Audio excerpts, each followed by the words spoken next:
Well, good evening, Archer parents, Archer students. It's wonderful to be able to be with you this afternoon and to talk about something that I know we have long been awaiting, which is the return to school, whilst also understandably having some anxieties around next steps. What I'm going to do this evening is to very carefully talk you through how we will be reopening our school, to ensure that you feel as reassured as possible about next steps, but also because I am conscious that it can all feel quite abstract, in particular issues surrounding lateral flow testing, and that there has been a lot of documentation to read. I'm keen to ensure that you feel comfortable and confident with what we will be sharing with your child and the steps that we need to take at a school level surrounding your child, particularly when that involves lateral flow testing, which I know can feel a little strange at this point.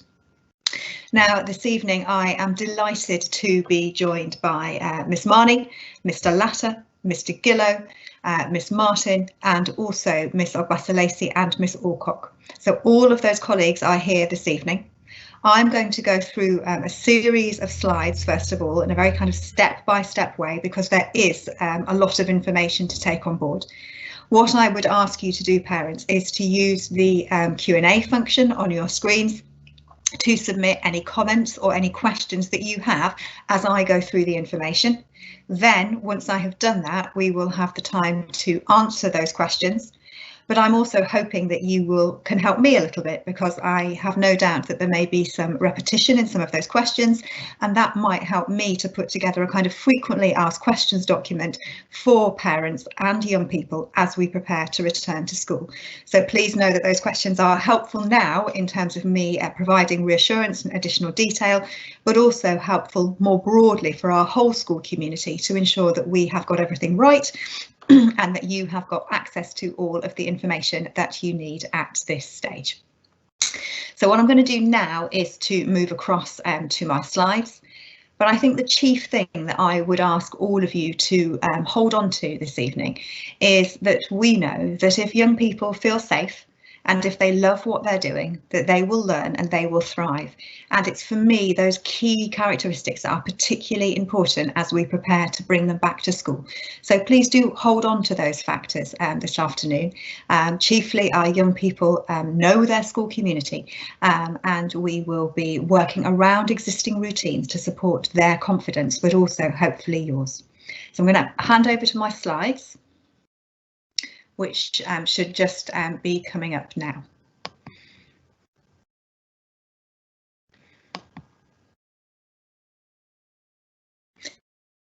So, evening, parents and perhaps even students as well, we are beginning to think about how we move back from our virtual world to our physical world, and the opportunity for us has been outlined by the Prime Minister and government guidance that secondary schools can reopen on March the 8th. And of course, you are joining me this evening for this online parent information meeting, and I'll do the same thing on Wednesday, but of course I might make some tweaks based on your feedback this evening. So where do we find ourselves at this point? Well, we know that we have been our virtual school now for over a half term and a couple of weeks, and that our young people have been completing their home learning. The majority of them have been at home, but some, of course, have been in school, and your child may well be one of those young people. But that over the next week, we get to move back to the other picture, which is young people in school uniform being at school with their friends, with their teachers, learning in a face-to-face environment. We all know that however good our virtual school offer may have been, it is no substitute for being in school. And we want to ensure that we're able to return to that environment, an environment thoroughly enjoyed by students and staff, as safely and securely as possible over the coming week. But if I was to ask you and your child about your feelings at the moment, I think they might be quite similar to some of the staff, and that is that there is a long continuum between feeling really excited to feeling quite daunted, and that most young people and most staff, and perhaps you as parents, will be somewhere along that value continuum between those different feelings. And I wonder if these might be some of the questions that have been going on and going around your head, or perhaps your child's head. What will it be like? How quickly can we get back to normal? I think we're all wondering that at the moment. It feels a bit complicated. What will lateral flow testing involve? Why are we doing lateral flow testing? What are the risks to school? Is school safe? Has my child fallen behind academically or socially? How will I or you know? How will you manage the transition back to school? How do I support my child? How will you support my child if they are anxious? I wonder if they may be some of the questions that you have got at this stage, and I hope to be able to answer most of those this evening. I think chiefly for me, I've become increasingly concerned by quite a lot of the media rhetoric surrounding catch-up and learning gaps, and this suggestion that all children are significantly further behind in their learning than they should be. I worry that that's causing them as young people anxiety, but also you as parents. But in the main, through our virtual curriculum, our young people have remained on track, and we have identified core areas where things can't be done quite as well online, of course, that we know we need to address back in school. So please do know that we know those things very thoroughly. What I would ask that throughout this evening is that you pop those any questions that you may have in the Q&A as we go through, and perhaps any comments as well. But I wonder if I've hit the nail on the head with some of those questions. What I can't do completely, parents and young people, is to take away all sense of uncertainty at this time. And that has been a real challenge in recent weeks and months, but perhaps things are beginning to feel a little bit clearer. And as we move through this week and into next week, I'm hoping that levels of that uncertainty, which has affected all of our anxiety levels, will continue to decline. But we know that we can only get to a more certain place if we have taken some really careful measures at school to ensure that staff and students are safe and secure. So what is it that we are hoping to do? Well, with the staff, we've talked a lot about relaunching our rocket, i.e. we launched our rocket in September by reopening our school. Our rocket's been grounded a little bit over the last 8 weeks or so, so we need to prepare for liftoff again. And this is the overarching statement that we've been using as a staff body over this period of time to help us focus on what is most important, and that is safely securing our community so that all of its members can thrive and achieve more than they ever thought possible. And that is our overriding priority right now, knowing that the safety has to come first. So as we prepare for this next phase, I'd urge you to think carefully about what is in our control, because quite a lot is now, and we're able to grasp hold of that. And that again alleviates some of those feelings of uncertainty. Yes, there is fear and anxiety, but as far as possible, let's try please to lead from a position of strength, knowing that we have really strong safeguards in place. So what are the objectives for our meeting this evening? Well, first of all, it's time for you to feel informed about the next steps, to feel confident and reassured, but also to ask questions. And these are the key areas that I think that you need to know something about as we prepare for this return to school. What lateral flow testing is and how it works, the timetable for reopening, because I know it can feel quite complex, particularly perhaps if you have more than one child in school. The measures that we have put in place to keep staff and students safe, how we will use contact between people, because that is ultimately the most mitigating factor in reducing risk, and how the curriculum and assessment will evolve to best support your child. Now, please note, I'm only going to touch on that one this evening. More detail will come once we're safely back in school. I know in many respects that feels the wrong way round. You would expect me as your child's head teacher to be talking about learning, curriculum and assessment first and foremost, but perhaps that's symptomatic of the stage we're in. Our staff have really strong plans in place. What I want you to do this evening is to feel assured by getting your child back into school, and then how we will make those links. But there's a really essential element here about all elements of school returning, and that is that there are key things that we all have to do as individuals, as parents, as students, as members of staff to make this work. And it is by us all doing some things in a certain way that we are able to really secure the safety of our community as far as is possible. Because I cannot, unfortunately, reduce, and I can reduce, but I can't get rid of all risk. So what's most important to us as a school at this point? That you, our staff and our students feel confident and safe. That we have a robust and effective lateral flow testing programme in place to minimise that virus transmission. that we have a staggered return to lessons to support student and staff wellbeing, rather than all just jumping straight back into the classroom, that we have a careful induction programme, that we have identified sessions for core groups of students who may need additional support on the return to school, and parents will be contacted individually about those additional small group sessions. That we have time and space for students and staff to have some quality time together, that's relationship based, that's fun focused. We all need a bit of that, our young people in particular.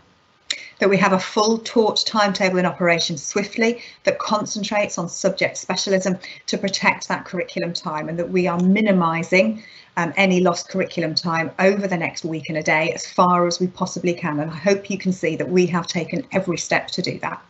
That we have really clear communication, and that the Archer way is mirrored in all that we do and all that we expect, which is how things always would be at school in terms of our nurturing, safe environment, our high expectations, that they are the same as they always would be. So first of all, this evening, I'm going to take you through lateral flow testing, which is probably the aspect where you need the most information. And I'm going to take you through these 6 key questions. And that is what it is, what it will involve, why it's being prioritised for schools and certain workplaces, and I'm aware, parents, that some of you may be involved in this in your workplaces, how it works, what we've achieved so far, and what it means for you and for your child. Thank you to all parents who have already submitted their online consent for lateral flow testing.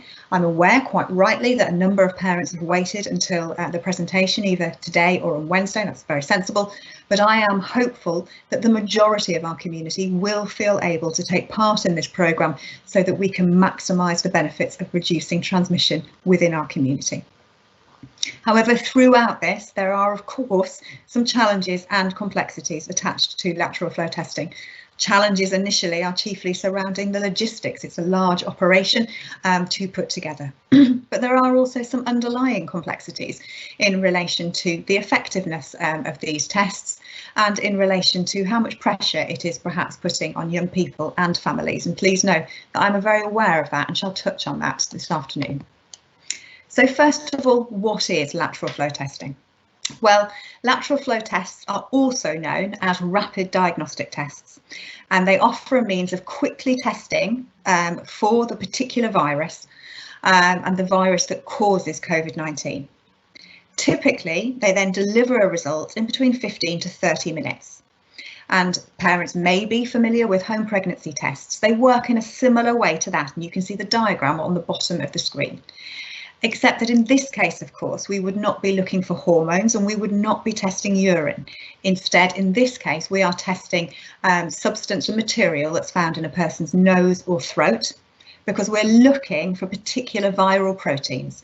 And it's those viral proteins that enable us to see whether a person is carrying the virus or not. But rather than sending a person's sample to the laboratory, because of the way lateral flow tests have been designed, it's possible to use them in school settings, in care homes, in hospital settings, because they can be administered with minimal training. I use the word minimal training lightly because those members of my staff that have been trained to do this have had to do between 8 and 10 hours of online training to be ready to deliver this programme. So I'm not sure I'd use the word minimal completely, but then we have taken this very seriously at school because I am aware that this is a medical procedure and I want to ensure we do it well. But, and this is where one of the challenges and complexities come in, because of the speed and the convenience of these tests, there can be some issues surrounding accuracy, meaning that we need to be really careful in how we carry the tests out and then how we interpret and communicate the results. And that's one of the main reasons why the government has asked that all young people complete 3 tests in school before they move to home testing, so that they've had a level of additional support and supervision before having to do these at home. And that's been the same for staff. So all staff have completed them in school first of all, before moving to home testing.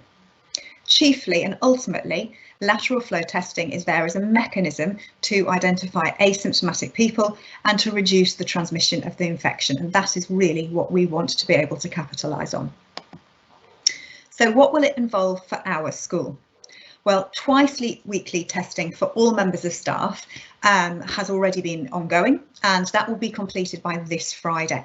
All members of staff then will transition to home testing from Monday the 8th of March. And from Monday the 8th of March, all staff will complete a test on a Monday morning and a Friday morning.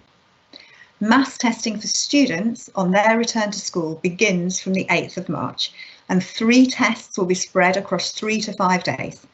We will then transition to home testing from Monday the 15th of March, but that is staggered depending on which year group your children are in. Students' return testing will be built around their return to school. So this is about ensuring that no students return to the classroom until their first test has been secured.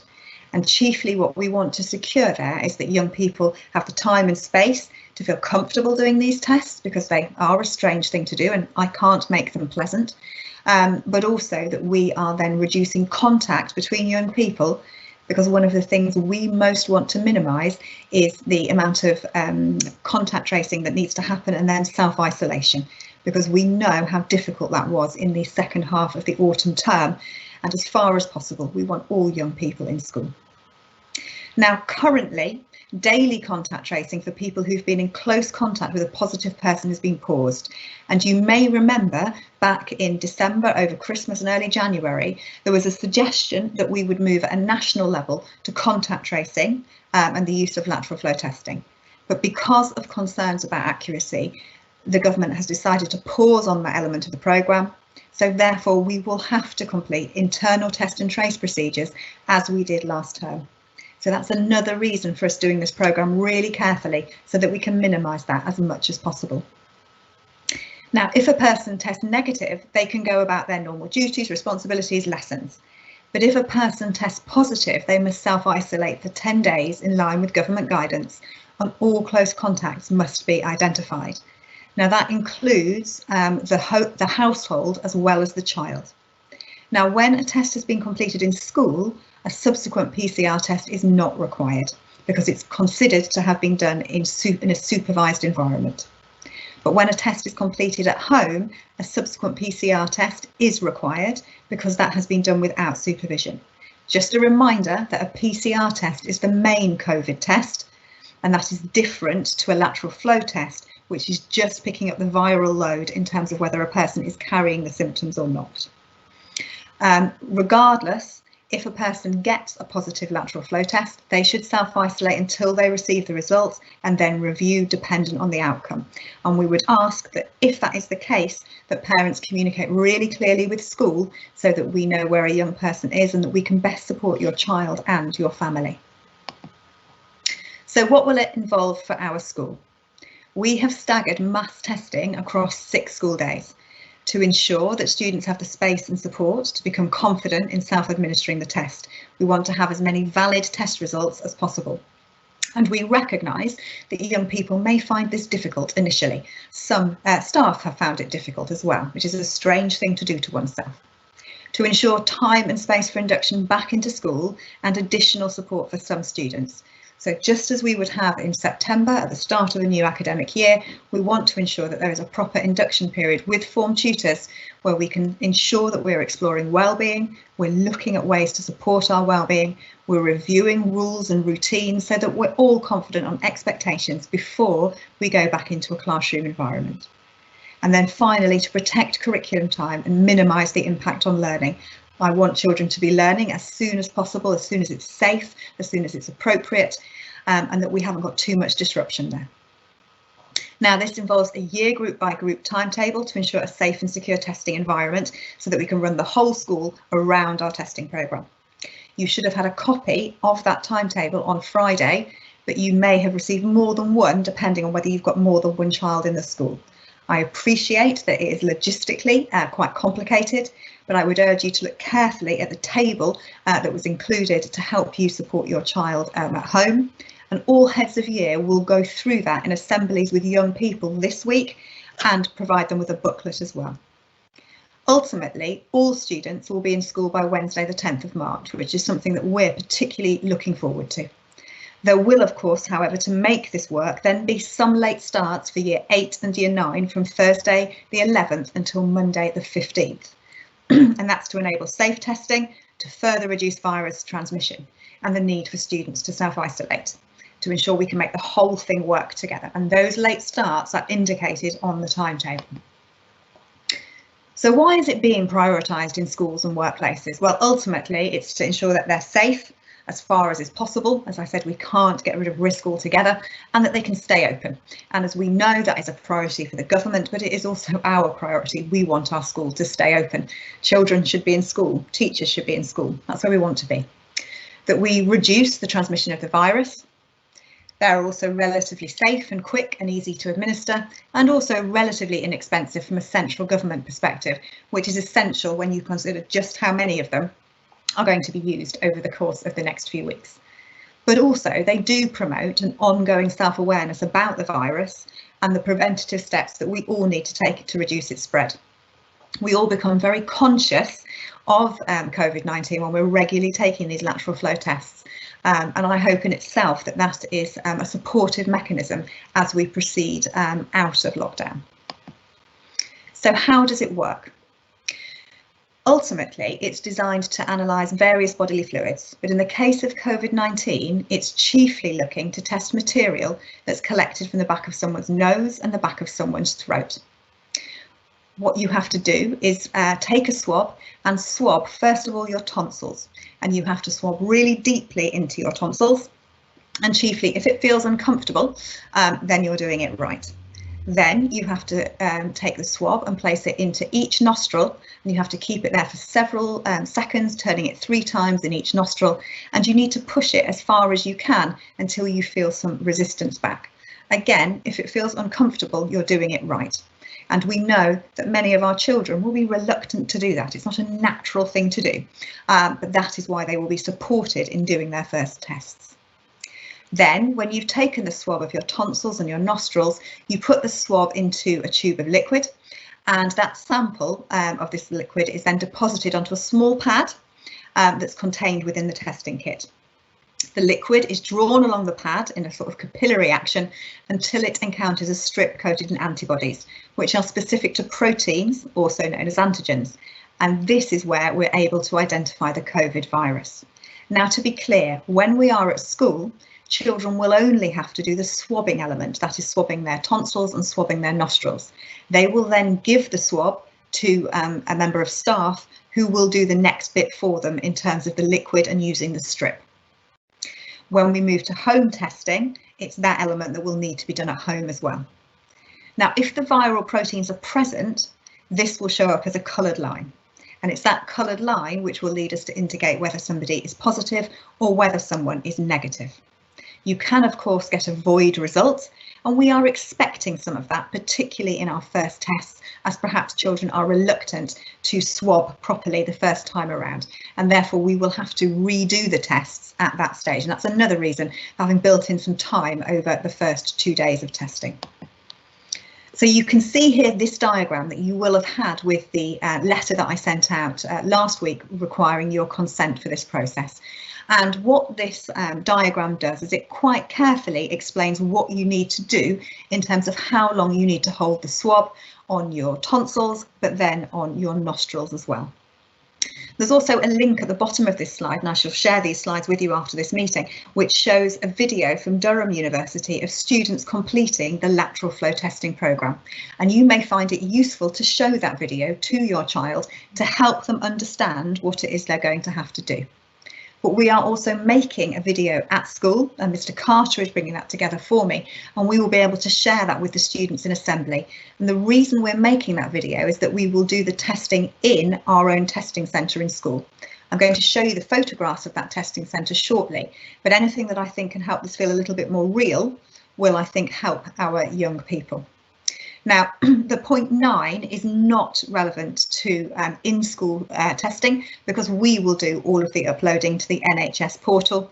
We will inform children in person while they are in school as to whether they've had a positive test or not, and I'll explain that in a second because we want to be as supportive as possible. So, how will it work at school? Well, our sports hall has been set up as a testing centre, and all mass testing of students on their return to school will take place on lower school. because ultimately health and safety is better secured on a one-site model for testing. It affords a greater consistency of experience. The children will go to the same place for all 3 of their tests, and our staff are then also more familiar. And this is quite an intensive experience for staff. It does involve 23 adults to run a testing centre, to turn over the number of children that we are testing over the course of a day. And the more consistently we can do that, the better the experience we hope for all. So how does the process work? And I'm deliberately being very thorough here because I'm hoping it will help to enable you to feel reassured.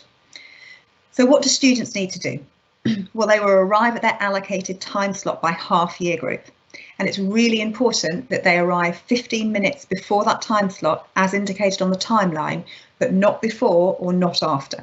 Because if they arrive before, we may not have been able to move the other students through, and if they arrive late, we may well have started. So it's really important that they have good timekeeping.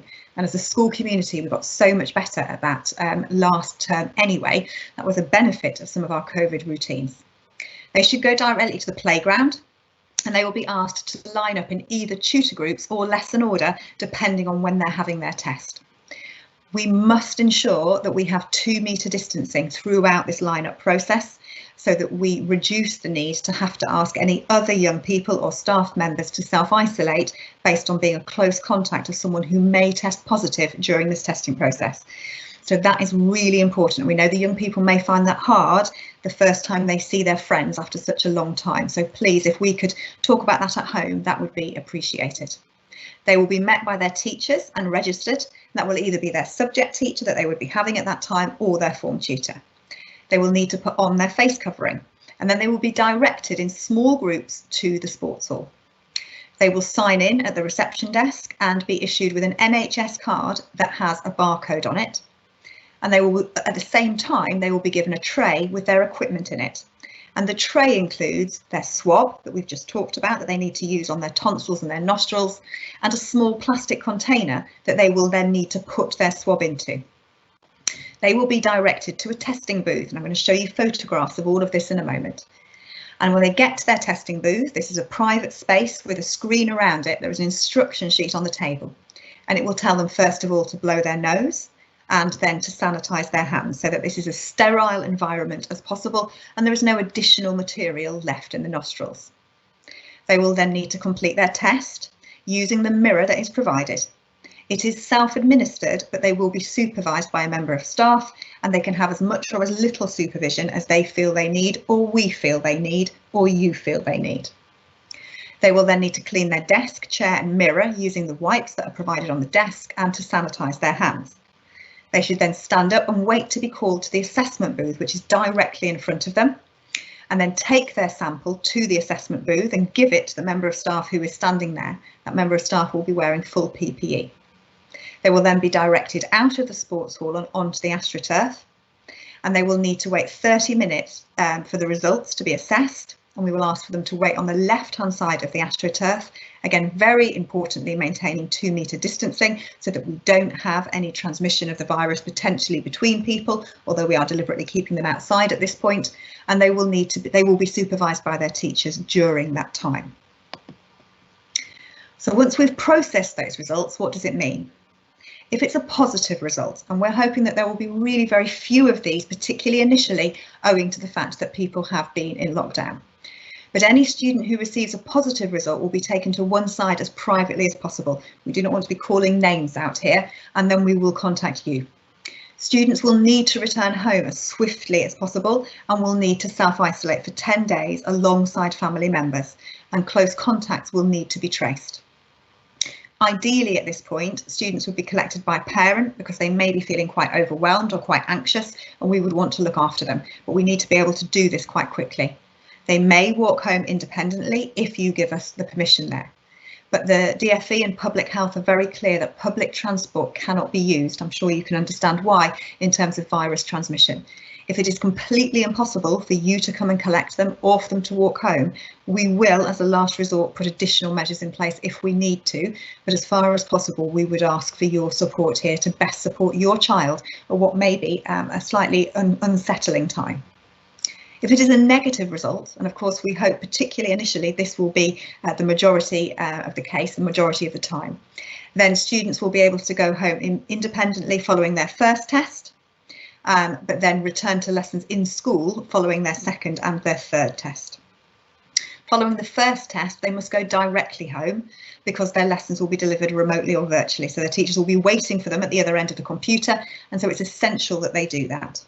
What we also have to be very mindful of here is not too much congregating of young people during those 2 days when we are phasing in these tests, because again, we want to reduce transmission of the virus and we don't wish to impact on curriculum time. Following the second and third test, students will line up and be taken to their timetabled lessons. Just a reminder here that a confirmation PCR test is not required following an in-school test. So a PCR test, just a reminder, is the main COVID test. This result has been completed in a supervised area, and the school will upload the results onto the NHS portal that you will have given your consent for. So now some images to hopefully help you to visualise what this might look like. OK, so ultimately there's a map of the of lower school, and you can see on the arrows how it works. So children arrive at the main playground, they then walk down through to the sports hall, they go in the sports hall, out the far door and into the waiting area on the AstroTurf, which has been split in half. So that's how the direction works in terms of the map, to ensure that we can minimise contact between people as much as possible. When they finish their testing, and we're either sending them back to a lesson or we're sending them home, we will either bring them back through over the grass area or through the playground, depending on whether we've got the next group of students waiting to be tested. So what does our testing centre, formerly known as the sports hall, now look like? Well, as children enter the sports hall, they will need to line up along the little yellow markers that you can see on the floor to ensure that everybody is 2 metres apart. They will go to the sign-in desk where a member of the reception staff will be, and that member of the reception staff will register them, and they will then give them the barcode that we talked about on the NHS card, and then they will give them the tray, which you can see are already there, that have the equipment in that your young person will need. They then go across to their testing booth, and you can see how this has been set up. This is what the sports hall looks like now, and they will go to whichever bay is free, and they will wait on a blue marker on the floor and be directed by a member of staff when a booth is available. They will then go into the booth to give them the privacy to complete their test. Here you can see what the booths look like. So there's some very particular equipment included here. The hand sanitizer, the alcohol wipes for the table and for the chairs, the tissues for blowing the nose, the bin for putting the tissues in. And we do have to be mindful that when we are swabbing our tonsils, that we are conscious that this may have a reaction for some young people, particularly initially. And there is a bucket there should anybody feel a little bit sick. And again, I think we do have to expect that. And that is something that we, of course, want to avoid. But again, may well happen, and we want to be best placed to look after our young people. What you can see directly in front of the table where a child would sit on their chair is the assessment booth, and that is with the screen on the table. That behind that screen will be the member of staff who then is going to assess their results. So they will do the bit with the liquid on the testing table. Okay. So once the young person has completed their test and handed it over to the member of staff at the assessment booth, they will then exit the sports hall. They'll be directed by a member of staff onto the AstroTurf. So it's quite a smooth process. But of course, it does involve having to do something a little bit unpleasant, particularly the first time. We do all get used to this quite quickly. So what have we achieved so far? Well, testing of staff has happened regularly in school since January. All of our risk assessments have been approved by the local authority and also Public Health England. Full and comprehensive staff training has taken place for relevant members of staff at different levels. We have either deployed or redeployed members of our staff community to be ready to lead this programme. As I said, it does involve quite a hefty amount of staff. And then we have, of course, sought active consent from all staff, but also from you as parents for your child. So what does this mean for you and for your child? Well, I've tried very hard throughout this process to think carefully about things that might be worrying you or things that might be on your mind. What if my child is anxious? Well, I would say that's perfectly normal. I would say that I felt quite anxious the first time I did a lateral flow test. I don't particularly like doing these sorts of things to myself either. And it's about ensuring that your child recognises that some level of anxiety around this is perfectly normal. We're doing something unknown, we're doing something not completely natural, but that we will be on hand to best support them. If your child is particularly anxious, we have set up a separate booth in school in a different place so they don't have to go into the sports hall, and we recognise that that might be helpful for some children. If you think your child might benefit from that additional space, please may I ask you to contact your child's head of year at the earliest opportunity so that we can put that in place for them. We have already reached out to some of you where we feel that that might be the best thing for your child. What if you don't give consent for your child to be tested? As you know, this is a voluntary programme. It's something that we're heavily encouraging, but at no point are we forcing. I would encourage us to do it because the more of us that do it, the safer our community becomes. But if you don't give consent for your child to take part in testing following this presentation and the wider information you have, then your child, of course, still attends school, but we would need to monitor quite carefully. And if there was an issue in terms of your child being symptomatic, that would be something we would need to pay particular attention to, or if there was a spate of cases potentially as well. What if you have additional concerns because my child is of BAME heritage? I completely recognise those concerns at this time. There's been some very complex and mixed media headlines here. And what I would urge you to do, as I have done with my BAME staff, is to talk to us at school. And at this point, I would urge you to reach out to your child's head of year, to Mr. Latter, Mr. Gillow, Miss Martin, Miss Marnie, or myself, to discuss what those concerns may be. Please do not let those feelings fester. Talk to us so that we can do what's best for your child and your family. What about if your child has special needs? We've already begun to reach out to some families around that testing programme, but if you remain concerned or unsure, then I would urge you in the first instance to reach out to Mr. Latter or your child's lead practitioner so that we can put additional support in place. I think this is a very valid one, that you may be worried about transition to home testing and you suddenly having to supervise this testing. And we will be asking as a school community that we all do our tests on a Monday morning and a Friday morning. We will give you a comprehensive leaflet to support you in that process. And of course, your child should be quite experienced in doing this by then. But if you feel worried about whether your child will do that properly at home, whether that's a lot of pressure on your home setup, then again, I would ask you to talk to us at school so that we can put additional measures in place. We can continue to test some children at school, and we've been asked to maintain a testing booth in school to support any families where that may be a challenge. We want to keep that to a minimum to avoid disruption at school. But if it is something that needs to happen, then we are ready to support that. What if you would prefer to test your child at home from the outset and not at school? Whilst that is not impossible, it is not recommended. So it's recommended that it's done at school initially to support the accuracy of these tests, to support a child growing in confidence in taking these tests. But if you feel that your child would ultimately cope a lot better by doing this at home and not at school, that is something that I can discuss with you. But I would prefer it that as far as possible, the children all did this together in school so that we have a consistent testing environment. If your child tests positive, as I've already highlighted, it's about how we best support them, because that could be quite overwhelming. It could understandably make them quite anxious and quite upset, and we feel very conscious of that. For us, the most important thing is privacy and ensuring that we can best protect their health and well-being and that of your wider family, because of course you may have vulnerable people within your family. So it's about working together there and ensuring as much privacy as possible. If your child, what if they are identified as a close contact of another positive person? Then at that stage, we will have to ask them to self-isolate for 10 days in the way that we did back in the autumn term. Something I know we all have anxiety around, but it is essential in stopping the spread of the virus. What if your child has underlying health condition or another physical challenge that might make making this test difficult? Over this last week, we've contacted parents where we already know about underlying health conditions or a physical challenge where we think additional support may be needed. If you feel you need to talk about that, then please do reach out to the relevant member of either the SEN team or your child's head of year, so that we've got all the information we need to best support your family. What if your child is currently shielding? There are a small number of children where that is the case. Then they must continue to shield and should not return to school at this stage. And we've already contacted those families, we think.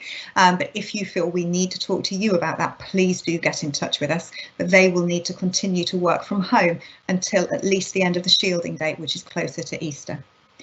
If a member of your household is shielding, then the child should return to school, and the expectation is that this is a COVID secure environment, and we would expect children to return to school as far as possible.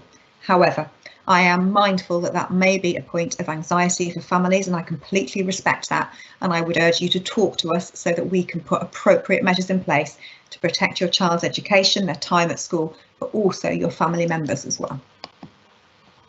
So what about the transition then to home testing? Well, if children are in year 11, year 9 or 7X, and my apologies to year 7 parents, it's most complicated for year 7 because we've split them much more in half to try and get everybody done as quickly as possible. But year 11, year 9 and year 7X will complete in-school testing by Friday the 12th of March. And these year groups will be issued with their first home test kit on Friday the 12th, but they shouldn't do a home testing kit on Friday because they won't have enough viral load. They've been tested 3 times already. Those students, however, should and must take their first home test on Monday the 15th of March before school. And because we have put the tests quite close together within that 3 to 5 day marker, it's particularly important that children take their first home test on the 15th if your child is in that category, and then their next home test should be on the 19th. The test should be uploaded to the NHS portal and the school portal using a barcode on the box, and in the box it tells you how to do that. For students who are in year 10, 8 and 7Y, they will complete in-school testing. My apologies, I've made an error there. In-school testing on they will complete in-school testing on Monday the 15th. I haven't made a mistake, my apologies. These year groups will be issued with their home test kits on Monday the 15th. These students should take their first home test on Friday the 19th. So again, they mustn't take another test on Monday even to try it out because they will have done it in school, and again, they won't have enough viral load.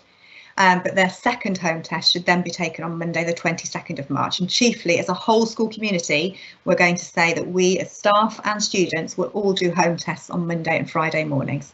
Okay, and I've just outlined then again a reminder that if it is a home test, then a PCR test should also be taken, a main COVID test, but the child and the household must self-isolate for 10 days or at least start self-isolating until that PCR test has been secured. Please don't just send your child back into school when and if you get a negative PCR test. Please communicate with us first so that we can best support that return, because it might have been quite a stressful period.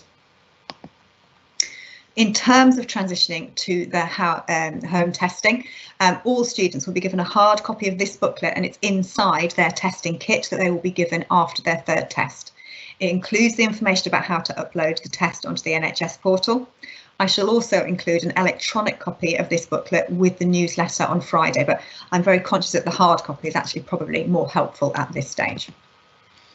So broadly, the timetable for reopening is this. You will be aware of what your child in each year group needs to do, conscious that a number of parents obviously have children in more than one year group. But ultimately, you can see that it is done on quite an intensive way to protect face-to-face teaching and get children back into the classroom as quickly as possible. Ultimately, when a child is not in school for short periods of time over the week of the 8th and on Monday the 15th, lessons will be delivered virtually or remotely.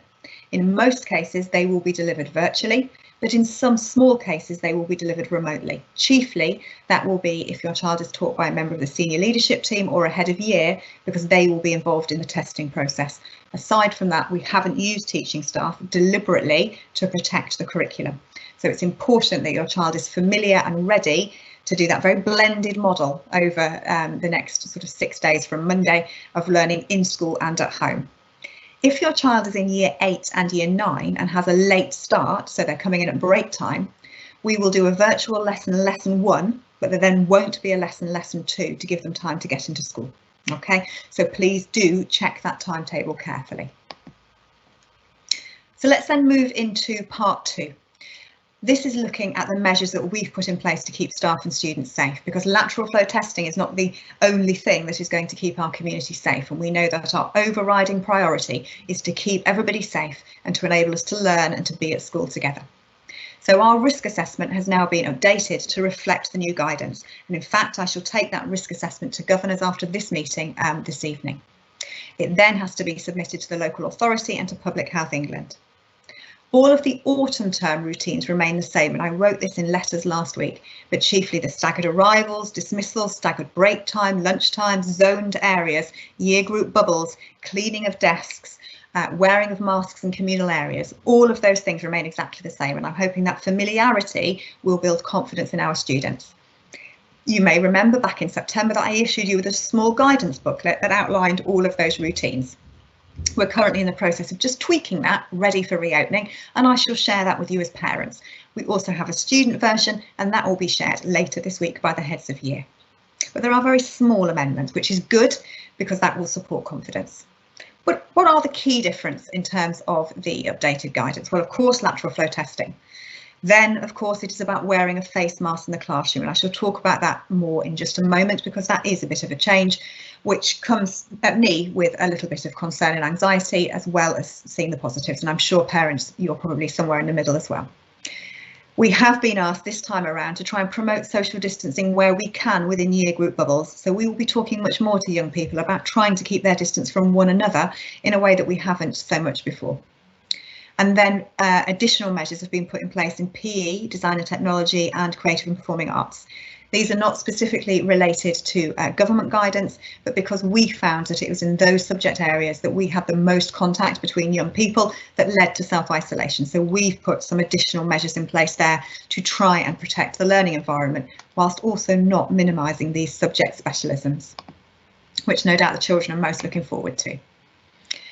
So let's take a moment then, please, to talk about face coverings. You will be aware that the government has specifically asked that schools, secondary schools, now move to young people and staff all wearing a face covering in the classroom unless they are exempt.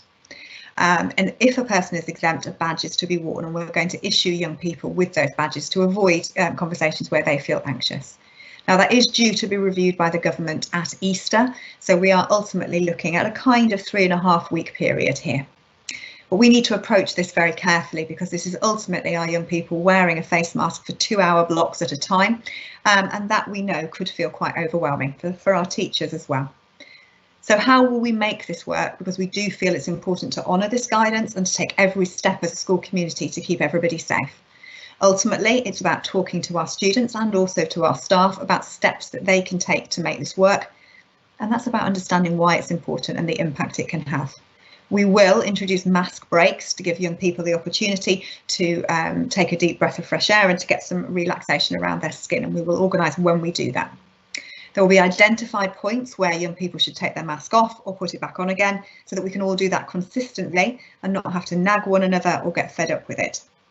We, however, will review the impact that this has had at the end of our first week in school, because I want to make sure that it truly is not damaging the quality of the learning environment and making things difficult for young people, as well as reducing the transmission risk. We've got to balance that quite carefully.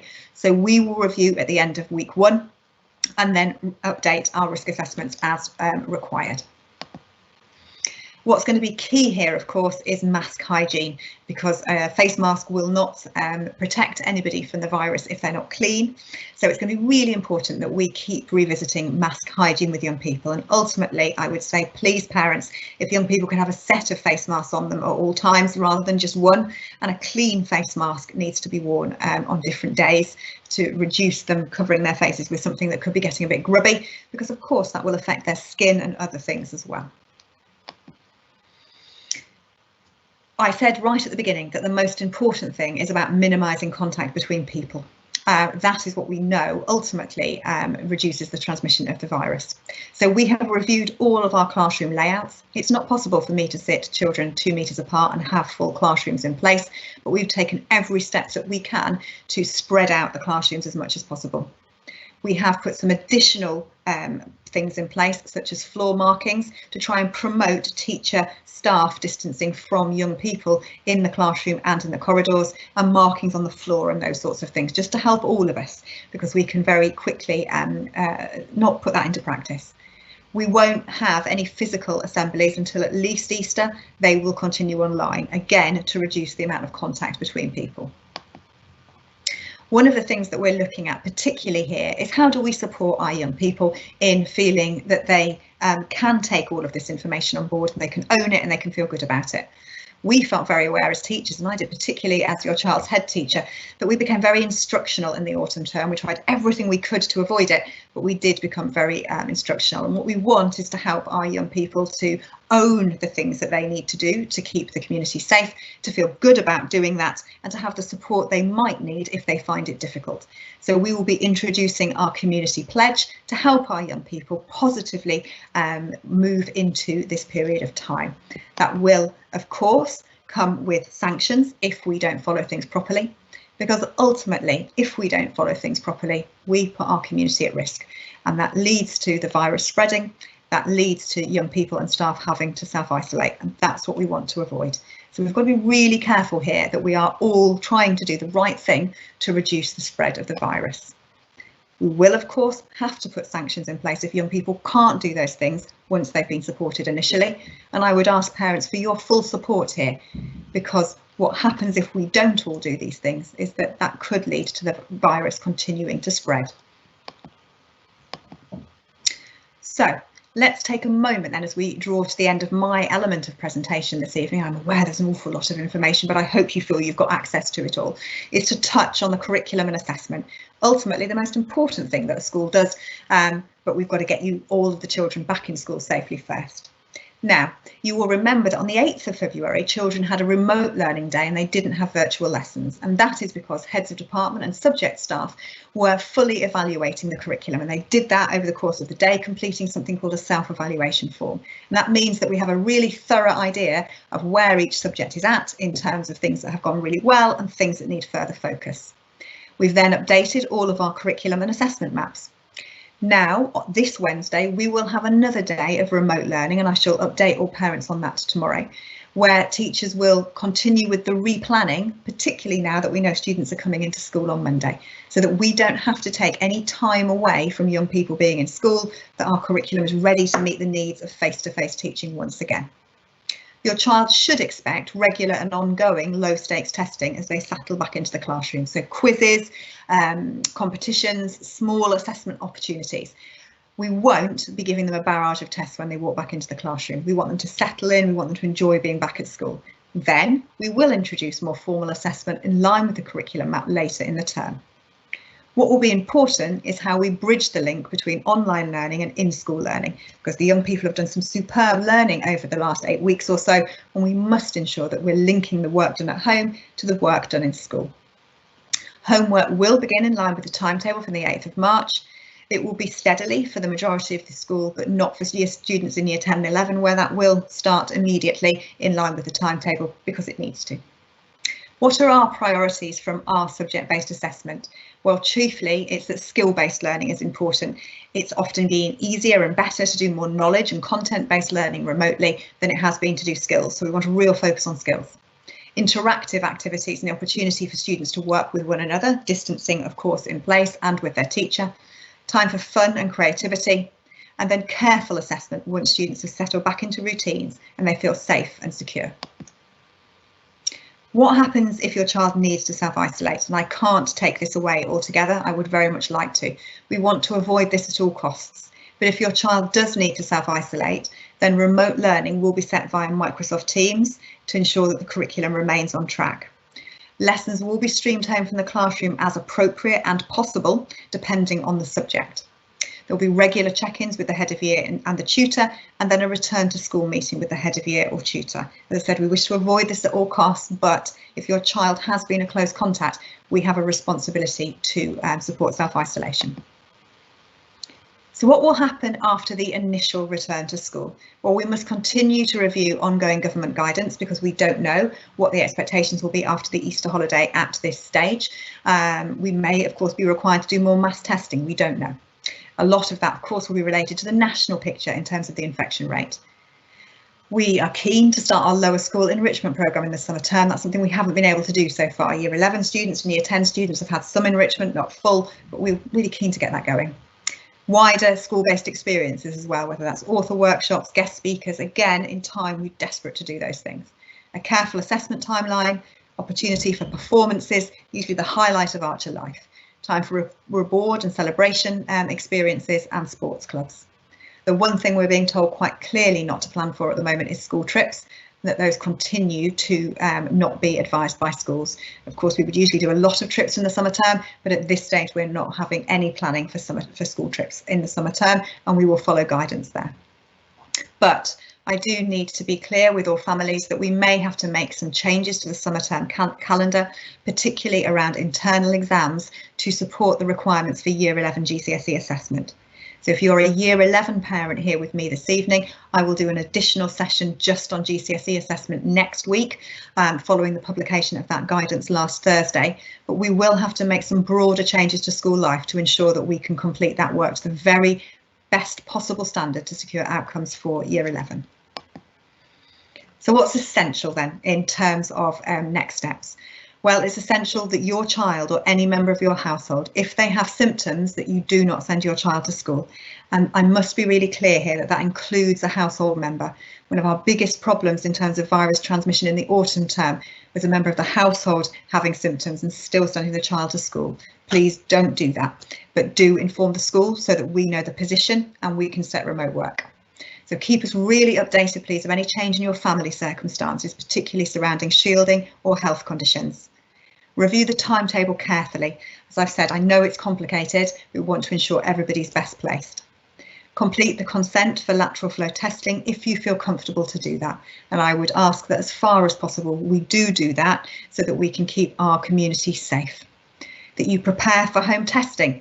I'm aware that's going to need to happen quite early in the morning. A reminder that the test takes 30 minutes to give you an outcome. For those of you with several children at home, that might be quite a logistical exercise. You might need to have a family meeting there. Secure school uniform, stationery, including the calculator and glue stick, please, so that we have minimising of shared objects. That the parent pay account is topped up, ready for break time and lunches.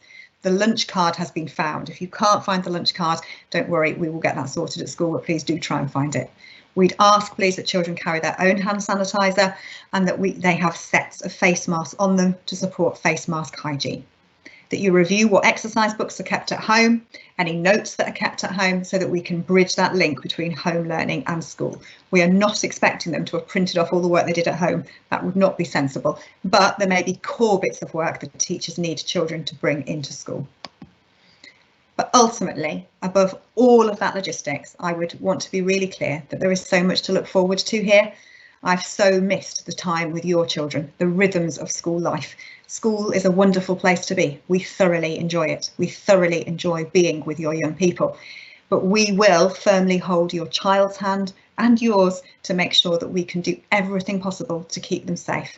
I can't completely eradicate risk, but what I can do is to take really careful steps for our community together as a team to protect the community and to keep our school open and children learning.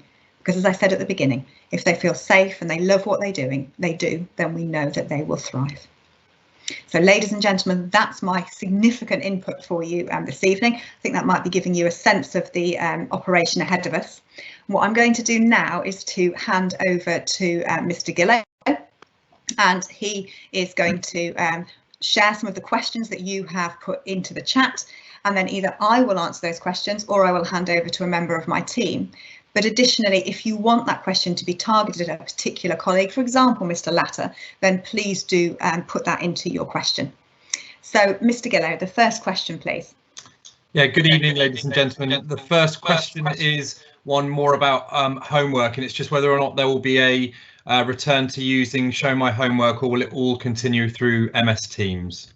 Oh, that's a very good question, and whichever parent asks that question, then I think that will link very well to a question that was asked by a couple of members of staff as well.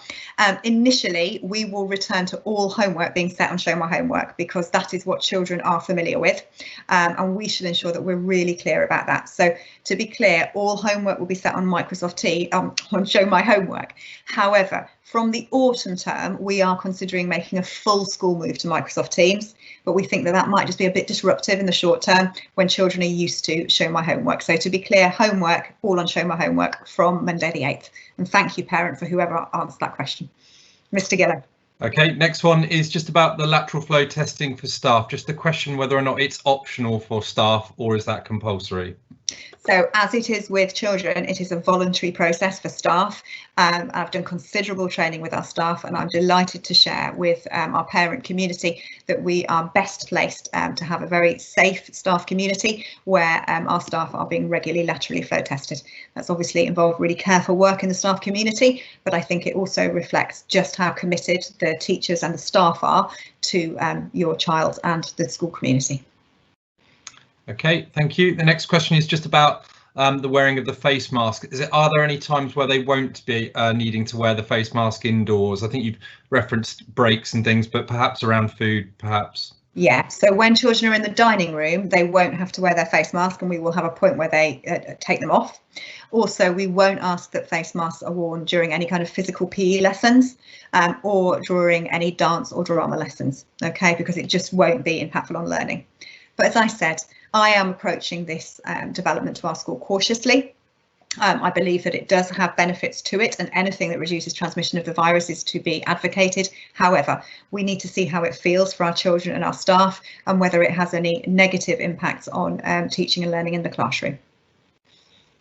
Okay, thank you. Quite a specific one to the testing here. It's just for students who may not have tonsils. Is it just that general area where they would need to focus on for that one? Yes, thank you. Yeah, no, it's just that general area, and it's just going as deep as one can.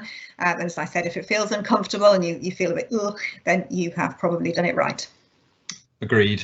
A couple about whilst they're waiting following the test here. There's two things really. Is will students be able to have a snack or a drink, and also what will happen if it's raining?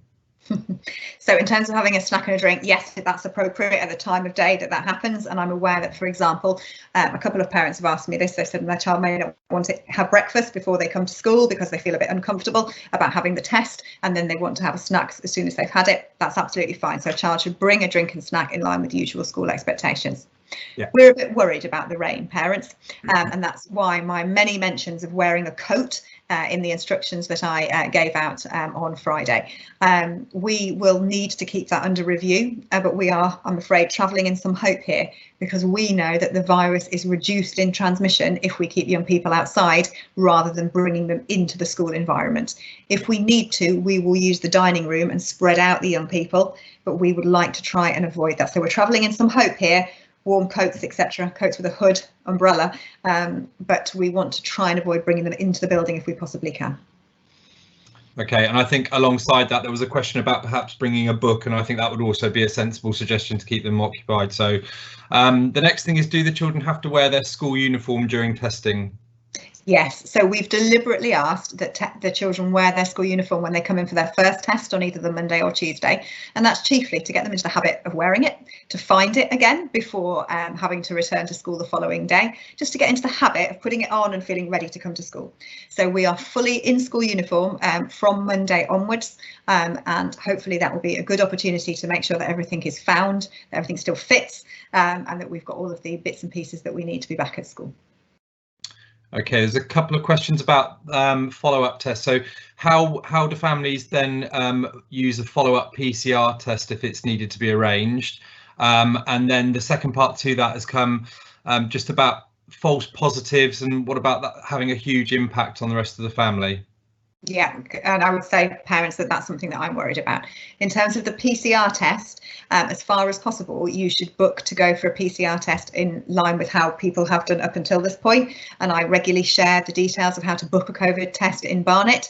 But you go online, you click for the closest availability to your home, and you go to that testing centre and have that test done.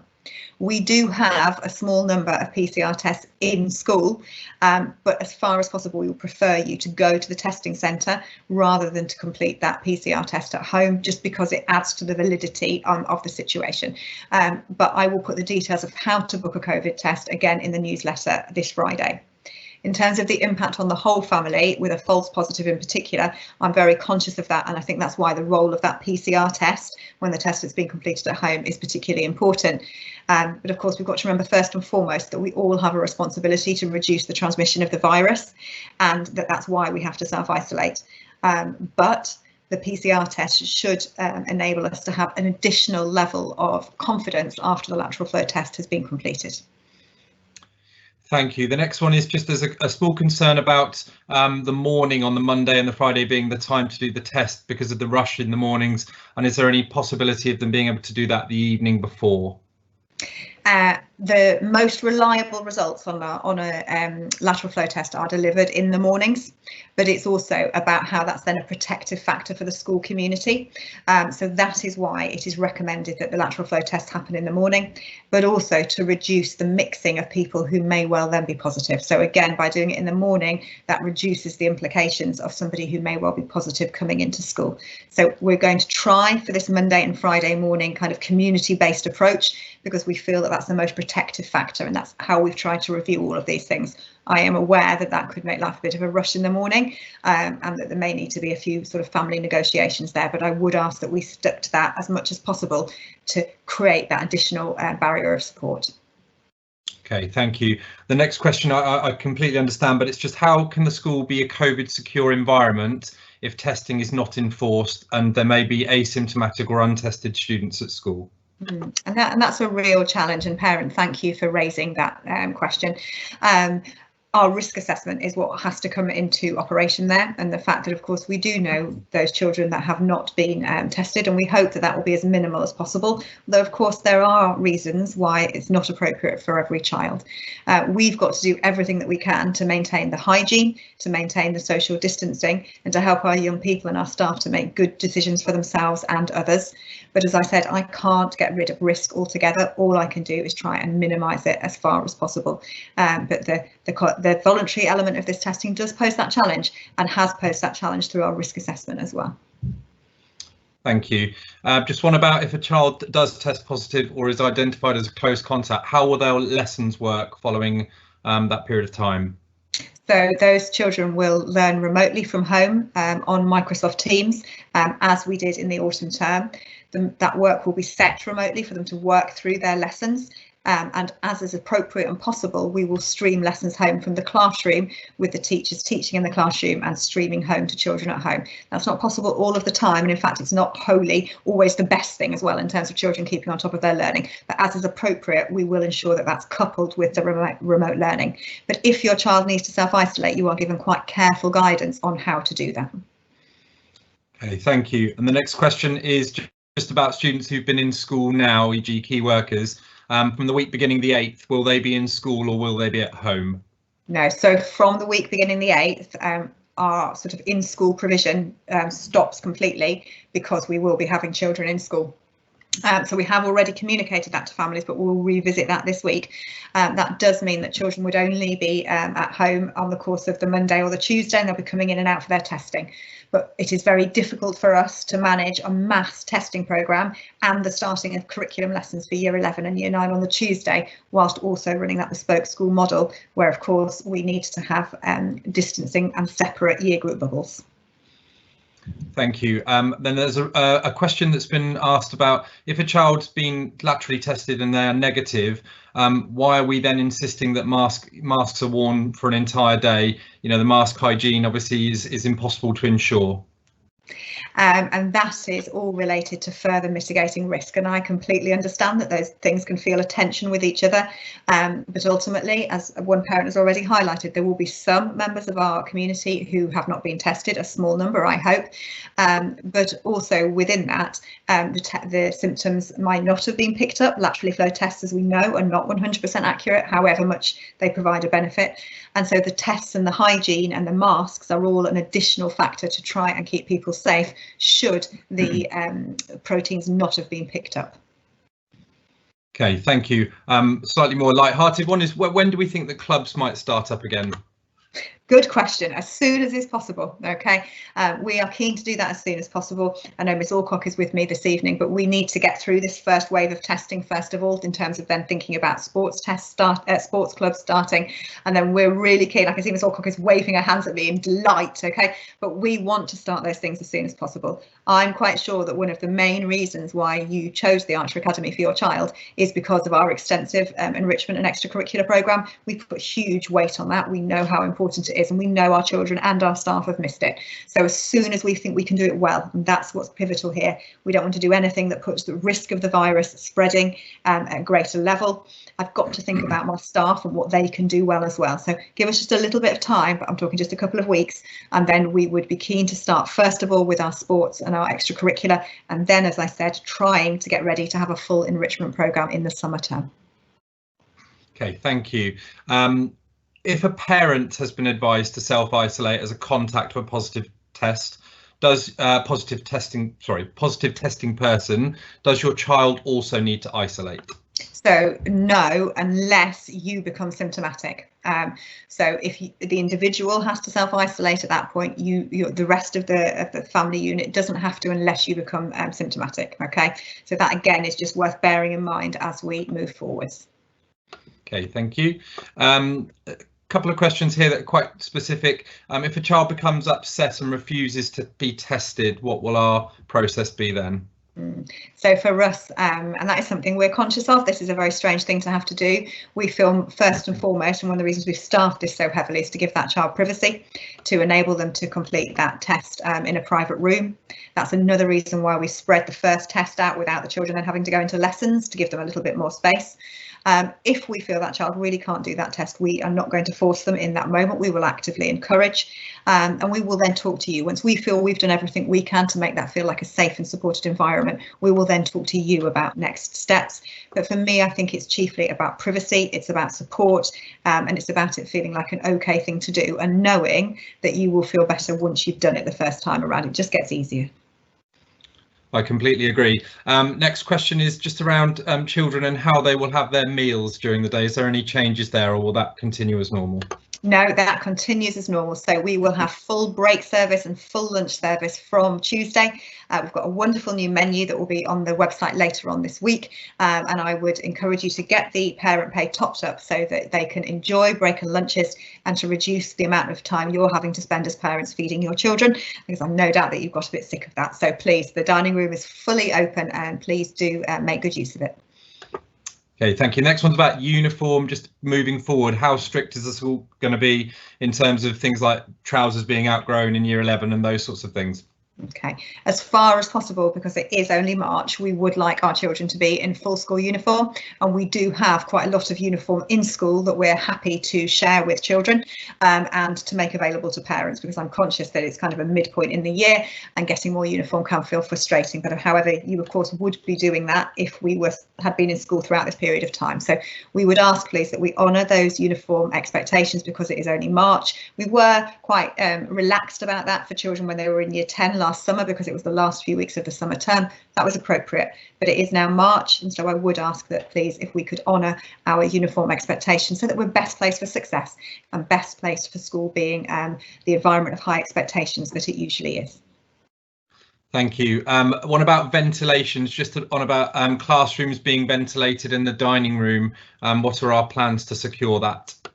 So we've had really good in classroom and dining room ventilation to date. So our current expectations and throughout the autumn term were that windows were kept open as far as possible. But in fact, interestingly, one of the things included in the government guidance this time around was about ensuring that when a classroom or the dining room is vacated, that then the windows are kept open before the next class joins. So we've put that very deliberately into our risk assessments this time around. So I don't think we did do that specifically quite so much last time, to ensure that the ventilation is as active as possible, because again, that is a chief factor in pulling down transmission of the virus.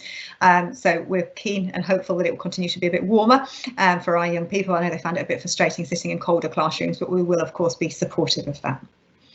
Okay, thank you. We're nearly there. We've got 6 more. If a child does have a positive test result, is there a chance that it could be a false positive? Yes, there absolutely is, and that is a possibility. It hasn't happened so far at school with any of the staff testing that we've done, which has been really reassuring to us. But that is a factor that is likely more to happen with the home testing rather than the supervised testing in school, related to how the young person is taking the material from their throat and from their nose. But that's why, if a home test is completed, doing a follow-up PCR is so important, to ensure that you are not self-isolating if you don't don't have to. So we will review that very carefully in school. But as I said, that hasn't been an issue so far, but of course we're about to bring lots of young people into the mix here. But I am expecting it to be more of an issue potentially with home testing, and that's why I would urge that the PCR test is then taken as a follow-up. Okay, thank you. Is the face mask wearing then a decision of the school, or is it because of the present government mandate that's been announced? So we have taken a decision at school level to follow the government mandate. So the government was very clear in its information that was published last Monday evening that secondary schools should move to wearing of face masks. I'm aware that there's then been some differing viewpoints by different members of the government and other things in the media over the last week, but we're following that guidance at this point because we feel it is appropriate. However, we are going to review that at the end of week 1 to review whether it in fact has had more of a negative impact on our community than a positive one in terms of teaching and learning and interaction between young people. So we are going to follow that guidance because it feels like the right thing to do, and we want to take every step to keep staff and students safe. But then we will be sensible and apply common sense in our review at the end of our first week at school, and I hope that feels sensible to parents. Okay, thank you. Once the students have had their test result back, will they be dismissed straight away, or will there be a specific time that they'll be dismissed? So we will dismiss them within that 30-minute window from when they have had their test. And when it's the first day and they've had their test and then they're going home, you should expect them to roughly need to be in school for roughly an hour and a half, and then we will dismiss them. If it's in school, then we will bring them back into classrooms within that 30 minutes as soon as they've got their negative test result. But we don't want to go back into classrooms until we've got the results, because of course that could lead to virus transmission, and we're trying to reduce that as much as we can. There are some points when we're doing testing later in the day to protect the curriculum and not to spread this out too far, but we try to keep that to a minimum because what we want to do is to avoid virus transmission. Okay, thank you. There's a question about school bags being there for testing. I presume that would be a no. We wouldn't want those to be brought in unless they perhaps needed to bring a snack. Yeah, so on the first day of testing, there's no particular reason to bring a school bag with them unless they've got equipment that they need or a snack. But then moving into their first day back at school and any testing then that happens, they will and should have their school bag with them. And the government guidance is quite clear that there's no issue in relation to sort of clothing or bags being worn. But I would just ask that families are as sensible as possible about hygiene routines when children come home in their uniform and with their bags. Thank you. Last two. The first one is family testing was mentioned in the news. Are there any plans to test parents? So that was news to me in the media yesterday, and my Department for Education update, which I get every day as a head teacher, doesn't include any information about that today. So I shall await further guidance there, but all I've had information about at this stage is what was in the media yesterday. As soon as we know more, there's obviously a potential safeguard there, particularly for families who live together who are multi-generational, and particularly perhaps as we move forward in the long term. So I'm keen to explore that. As I said, any step that can keep our community safe would feel potentially positive, but I don't have any access to information about how that will be organised at this stage.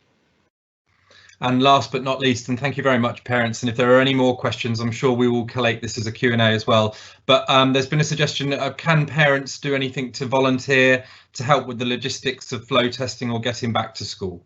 Oh, that's so gratefully received, parents, and I've had some wonderful emails from so many of you. It's been quite heartwarming. At this stage, we think that we are okay, chiefly by the way in which we have deployed our staff and by the fact that we have gone for quite an extensive model in terms of children in from 8 o'clock in the morning till 4 o'clock in the afternoon to be tested. So we've kind of gone a bit all guns blazing there to try and get it done. I think we are okay at this point in terms of what we've done, but should that change, then I would very much want to reach out to our parent body. One of the reasons that has sort of stopped me from doing that, whereas I would usually please say immediately to parents, can you help, can you get involved, is that it does involve a level of training, and we've tried to ensure that everybody involved in our testing programme has had the full training to try and make this as secure a programme as possible. But please know I shall be asking if I need it, and I'm really grateful.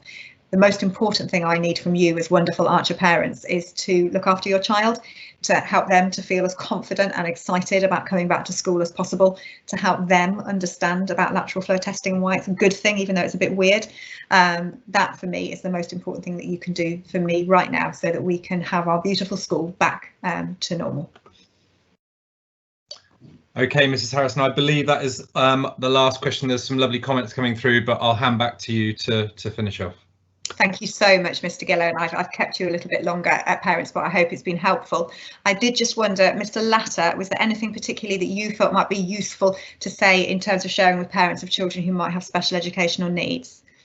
Well, just to, yeah, thank you, Ms. Harrison. So just to just reiterate really that we are maintaining really good communication with all of our key families. If there is anything that you're worried about in terms of your son or daughter's return to school, please do let us know.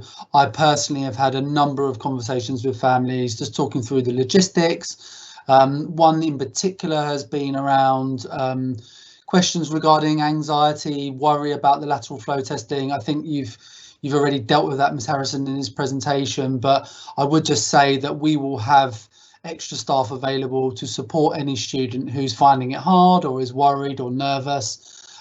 We've got additional capacity and space to do that. So the last thing we're going to do is force anyone to do something that they're not able to do. So, you know, every step of the way, we will be looking after our students and communicating with parents if we're having any difficulties with that. But so I hope that's reassuring. Thank you very much, Mr. Latter. Okay. So thank you, Mr. Latter. But please, if parents at any point, you just reflect on what is said this evening. There's so much to take in, and I feel so aware of that. Please don't hesitate to reach out to myself, to Mr. Latter, Miss Marnie, Miss Martin, Mr. Gillow, or your child's head of year. As you know, Miss Ogbastalati and Miss Alcock have been here this evening, and I hope the other heads of year will join me on Wednesday. But staff have had really comprehensive training, and we're going to do some more staff training on Wednesday afternoon when your children have remote lessons to ensure that they are best placed to do this well, that they've had health and safety training, and we haven't had to take away from curriculum time. Okay. Well, parents, I shall be back in touch again towards the end of the week. I'd like to thank you for your support. I hope that you do feel reassured. But it's just a reminder that the most important thing is that we can open our beautiful school up safely, that your children can be back where they belong with their teachers, enjoying their learning and making super progress, but enjoying that wider sense of school life as well, being with their friends, having special experiences. That for me is the most important thing, that we can do that in a safe environment. So thank you so much for your time this evening, and I really do look forward to seeing you and then your children very soon. Bye bye.